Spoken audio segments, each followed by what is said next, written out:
Hello everybody and welcome to the short assembly kit update video. My name is Darren from the community team and I'm joined by Mitch from the new content team. Now over the last week and a half we've had a great response from Terry, the map making tool for Total War Warhammer. For the past while there's over 100 maps being published to the workshop, and one of the most requested features that we've seen like on our forums, on Reddit and around the community is that people want to get their maps into the campaign. So currently it's just for the battles, and Terry is still in beta and we're tinkering around with it a little bit. We're going to be adding we've made a little code change and we're adding a couple files to the assembly kit. It's going to make it a lot more easy, or a lot more elegant solution to getting your maps into the campaign, so it will be doable. There are a few modders out there that have figured out their own way of doing it, but this should be a little bit more of a streamlined way of doing it.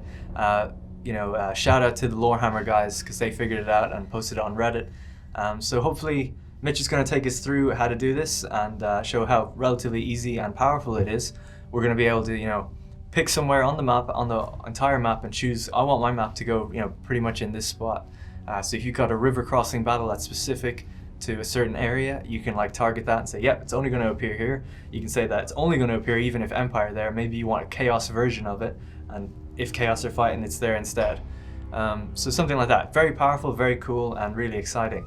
So let's get into it. This change, by the way, is going to roll out on February 28th, and that's when Bretonia comes out, and that's when the Terry will get updated and the assembly kit, so you have that feature. So Mitch, you're just going to boot up the assembly kit and take us through how to do this. Yep. Okay, so here we are in Terry. Going to go ahead and make a new map. Cool. Won't be a very good map, but it'll be good enough so that we can see something in game. What are you talking about? That is classic Mitchell Heasty work. Pretty right good. There. Pretty good. Yeah. So now what we want to do is we want to save our map. Obviously, you guys will make a way better map. We're going to call it Mitch's map. A little bit vain. It's fine. All right. So now what we want to do is go ahead and open it up. You can do that by showing Explorer. If we do that. So this is the folder where your map is saved. And what you can do from here is go ahead and close Terry. But in here we can rename the folder. And this is essentially the key of your map, which you'll need to put it into the database. And then the game will... Yeah, so this string of numbers is randomly kind of generated by the assembly kit to know where it needs to say things. Yeah. And then we'll need to use this as a reference later on in the database. Yeah. So you can change this if you want, or you can leave it, but it is kind of nice to change it just so it's easier on the eye and more, you can easily remember it. So instead of having to type this out or copy and paste it. So, but if you want to rename it, just while Mitch is renaming it here, rename it at the beginning of your project, because otherwise it'll start generating files with this kind of thing and path structures that you should just kind of get ahead of it right in the beginning if you want to do that. You can go back afterwards if you have other maps, for instance, and rename it, but it's just easy to do from the beginning. Yeah. While you do that, close Terry and then reopen it so it knows where to look, because you're renaming the folder it's saved in. Yes. So now if we reopen Terry, we can load up our map. So we want to open another. You can see there Mitch's map. So we open that back up. And then what we want to do is go ahead and export our map. So you can see in the bottom right here, it's exporting the map. You can see there it says Mitch's map in the path. If you didn't change the name, then it would be that long string. But that's a good way to tell that your renaming has worked successfully when you're exporting. Cool.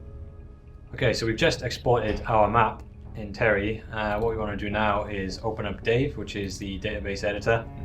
We've got to make a few small database changes.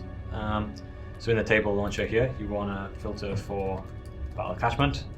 You can see here 4 tables. These are the tables that we'll be editing. So first of all, what we want to do is add an area. So in this table, we're going to specify the area of a map we're about to paint on in which our map will appear. Okay. So we're going to create an area called Warhammer Mitch's map area. And then what we want to do is specify red, green and blue. So this is a color of the color that we'll paint on the map for the game to know which map to use. We're going to use something easy to remember, 1-on-1. Next step is to add a group. So we want to open up the groups table, add a record here. Again, we're going to call it something simple, which is map group. Done. Next stop is to add a battle to the group that we've just created. So in here we're going to add a record. We're going to load Mitch's map group. And now in this battle map location column, we're going to specify the path to our battle map. So we renamed it into Mitch's map. If you didn't rename your folder in here, you'd have to specify instead of Mitch's map the big long key, basically. And at the end here, tile upgrades, you can also specify a climate for the map if you want to. And then the last stop is the battle mappings table. This is a pretty powerful table. Yeah, this is where it gets good. So in here, we're going to specify our area, which is map area. Now here, you have the attacker and defender. So these are cultures. And what this lets you do is specify that this map will only load if a certain attacker or a certain defender is present in the battle. Or you can use an asterisk, which is basically kind of a wild card. So it'll work for anyone. I think, like I was saying to you before, a very powerful thing that this could be used for is, you could have a standard map that you want, and then you can make a chaos version on one side. So you can say if the attackers are chaos, in this instance, the chaos version loads, so they have their little chaos camp behind them, behind their deployment or whatever. So you can really mess around with it and actually get a lot of different variations of a similar map if you wanted to really get deep with it. Absolutely. So the next step we want to take is the battle type column. So in here, we'll specify what type of battle it is in the campaign. Loads of different options in here. You can kind of do settlement battles, you can do ambushes, normal battles, ports. So what we're going to do is keep it simple. We're going to go for a normal land battle. Next stop, we want to specify the campaign. This is the main campaign. And then finally, in the last column, we want to put the group that we created. So it's Mitch's group. And there you go. That's all the data that you need to put. Now we're going to go ahead and export our changes. And then we're going to take a look at the map file itself. So here we've got the map in Paint. What you can see right now is an overlay. So this is basically just going to be used to help us kind of identify the area in which we want to put our map, basically. So the battle catchment goes under that. Yeah, so this is the actual battle catchment map itself. Yeah. This will be found in the assembly kit in your working data, terrain, tiles, battles, Warhammer, there you go. And this is the catchment override map. Yeah, it's a DDS file. It's a DDS file. Yeah, so if we go ahead and put that there, and then what you can do is something like adjust the transparency, so you kind of get an easy way to see kind of where you're painting, but also where in the world you are. Just for clarification, that'll come with when it comes out of beta on the 28th. So it's not currently in the assembly kit if you look for it now, but that file will be there when it comes out on the 28th. Yeah. Okay, so now what we want to do is make sure that before we begin painting, we use the color that we specified in the database, which was 111. There you go. Now we can pick maybe the dwarf starting area when we begin to paint. That layer. Yeah. So yeah, this is the dwarf capital. You can paint around this area. Obviously, you guys can be way more accurate than this. I'm just going to do this quickly just so you can see as an example. So when we're done there, what we want to do at this point is go ahead and delete any kind of overlays that we have. And then you'll just be left with the map itself. Yeah, so there we are, we're done now. We just want to go ahead and save this. You want to make sure you overwrite the catchment override map in the assembly kit working data folder. And then you want to make sure that the setting under which you save it is X8, R8, G8, B8. Yeah, beautiful. There you go, it's saved now, so we can go ahead and close that. Now at this point, Darren, I'm starting to think that our map we've made, it's not a very good one, and there are a load of... I wouldn't put yourself down, I mean, I think it's pretty good. Yeah, it's not too bad, but there are a load of better community maps that we can use. Yeah. So if we want to go on to the workshop, for example, and maybe use one from there. So here we are on the workshop. We've found a nice map here. This is your map, I believe. Pretty good map, I think. Yeah. Yeah, so I uploaded this just the other day myself. I've been working on a map for a little while.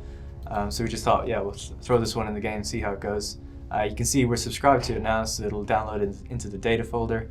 And considering we picked a kind of dwarven, versus greenskin area, it makes sense to use this one. Good map to use. So what we want to do at this point, now we've subscribed to the map, is head over to the Warhammer data folder. You can see in here we have the map. The Big Chief's Camp. The Big Chief's Camp. And then we've got that long string of numbers. Yeah, so you didn't rename your file, which is fine. Basically at the end of the pack file, you can see here, you'll have the name of the map followed by the key of the map.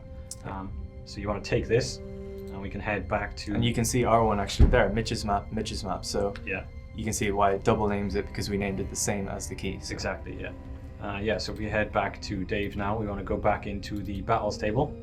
At the bottom here should be our entry, which is Mitch's map. Instead of that, now we're going to replace this with Darren's map. That's the key for Darren's map. Yeah. Okay, and yeah, we can export our changes again. And then once that is done, we can head over to Bob, where we can make our mod pack file. Alright, so here we are in Bob. Now we want to make sure that we go ahead and export all of the files that we've just changed. We want to make sure that mod.pack is selected. You can see that it's selected now all of the files that we've changed, like the database and the map file itself. Yeah. So we can go ahead and start that. And then once Bob's done, we will have our new mod pack file created. So now what we want to do is go into the assembly kit retail data folder, and you can see our mod pack is here. So we just want to take that and then head over to the data folder and put the mod pack in next to Darren's map as well. Now we can go ahead into the game and see if it works. Cool. Alright, so here we are, we've launched into the game. In the launcher we selected mod.pack and mymap.pack. Yes. And so here we are. So we're playing roughly in the area where we painted on that battle catchment map. We're playing as dwarfs, we're going to attack the greenskins here, and hopefully it should just show up as it was set to be a land battle. Yeah. So we can go ahead and check the scout terrain. Yeah. And if it's worked, it should show up straight away. Attention. There it is. There it is. Sweet. Nice. Alright. So now we can load in and see what it looks like. Alright. So it's worth noting that I made this map for kind of a 2v2, maybe even 3v3. It's really big. I wouldn't naturally put it in this location, but it's just good to show off that it does indeed work. Look at that load time. Pretty good. Yeah, not bad. There is a deployment facing issue. We're facing a little bit the wrong way, but it doesn't really matter. We just kind of bring that around to the front. Yeah. And yeah, basically the idea of this map is it's a greenskin camp. And kind of actually, in a little way, it does fit the battle we're fighting. Greenskins are dug in next to an old carrack, and we're here to take it back, essentially, I guess. Yeah. All right. So we go ahead and start the battle. Yeah. So we'll see how it plays out. So we can actually see the AIs in the very middle of the map right now. Actually, they're just doing their thing, and they're probably going to try and defend the. Yeah, I have a defensive AI hint there, and there's some at the gates as well. So they're probably just going to sit there. I didn't really make it with this in mind. I didn't know we'd be showing it off really. Yeah. But yeah, there it is. So battle maps in the campaign. There you go. Okay, so here we are looking back at the catchment map. One quick note to make, which is that if you make a mod that has this file, any other mod that also has this file will overwrite. The problem with that is that if you guys want to have lots of different mods that all add various different maps to the campaign, you guys are probably going to have to work together. Maybe you all come together as a team and then look to edit this in kind of one file. Yeah, so basically having two will overwrite each other. So having one, kind of mod author kind of curate and collect maps, put them into one mod for people would be a great way to distribute this. There is a map making community on the Steam workshop, I guess, for Warhammer specifically, that's just started up, and there's about 50 people in it now. So you could go there, post your maps. Hopefully they'll curate them into one big mod. I think the Lorehammer guys were planning to do that kind of thing anyway. Yeah. And I'm sure other Overhaul guys are planning to just curate some maps and put them in, place them where they want. Yeah. So that could be quite cool way of doing it. So yeah, I think that's going to be it. That's basically it. Thanks for your time, Mitch. Yeah, sure.